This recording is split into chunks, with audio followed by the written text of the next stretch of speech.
Hey everybody, welcome back to the Pudgy Productions Patreon channel. Today we're going to talk about how to wedge. First in the video you're going to see me weighing out my clay. The main purpose for this is simply ease of reproduction and replication, so if I wanted to throw a whole batch of the same thing, it makes my life easier. Not something you necessarily need to do, but I would recommend it. It helps you give you an idea of consistency as you track your progress to see, how many pounds is too much, too little, have you made progress, is it easier now, etc. The only time I believe it is acceptable to not wedge your clay is if you're slab building or coil building directly from a commercial fresh bag of clay, as I'm cutting right now.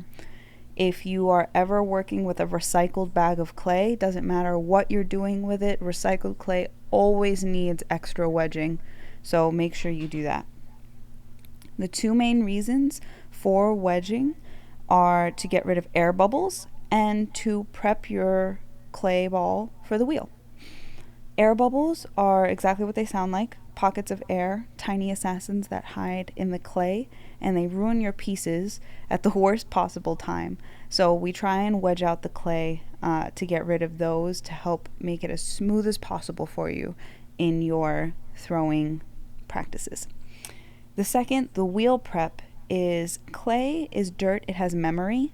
So once you give it instruction, it's going to try and replicate that. So here what I'm doing is I'm starting to give the clay the instruction that we're going to be spinning on the wheel. It's going to be crazy and hectic and it's going to be super fun, but I need to let it know that ahead of time. That way it'll be more cooperative with me. Communication skills, So that's the beginning step really, is the communication, and that's another reason why I feel like wedging is so critical, but something that's passed up upon. We'll touch back upon this as well towards the end. If you notice, I am using a decent amount of pressure. That's simply because I'm using 4 pounds. If you're new to this, my suggestion would be 1 pound, easy on the pressure, add as you need.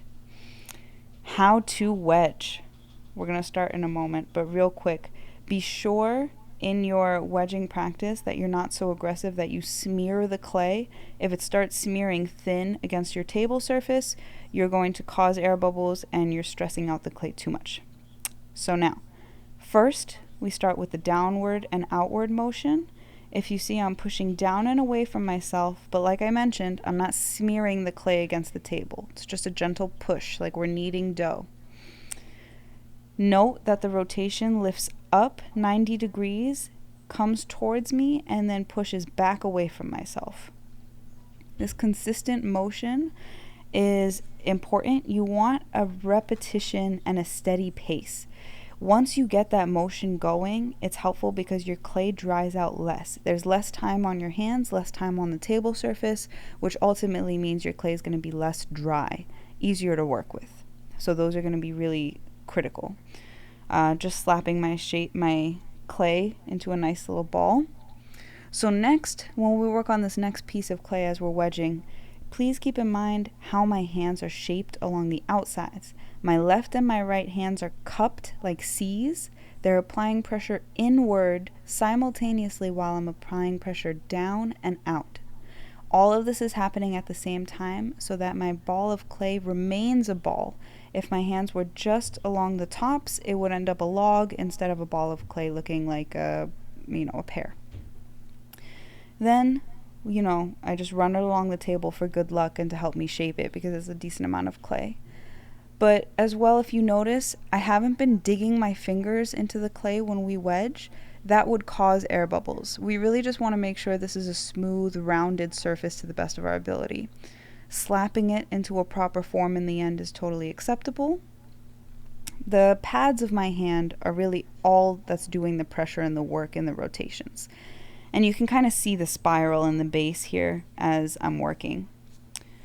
Now, 2 helpful tips that I'll give you before we head out is when you're wedging, if you're right-handed, then the right side of the clay should come up, and if you're left-handed, the left side of your wedged ball should come up. And the reason being is right-handed people tend to throw counterclockwise on the wheel.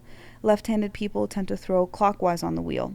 If you match that with how you wedge in that circular motion towards self, then what'll end up happening on the wheel is a more harmonious kind of dance between you and the clay during the centering process. And essentially that just sets you up for greater success. It's not mandatory. If that's a little confusing, it's okay to skip past that. But if that makes sense to you, then it could be helpful along your journey, as centering tends to be where people get hung up, but it's the most important thing to overcome so that you can have success in growing larger in the rest of your career. I thank you all so much for tuning in. Thank you for staying through to the end of this video.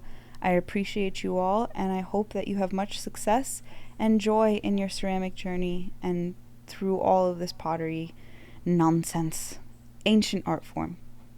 I hope you have a wonderful day. Thank you so much. Peace out.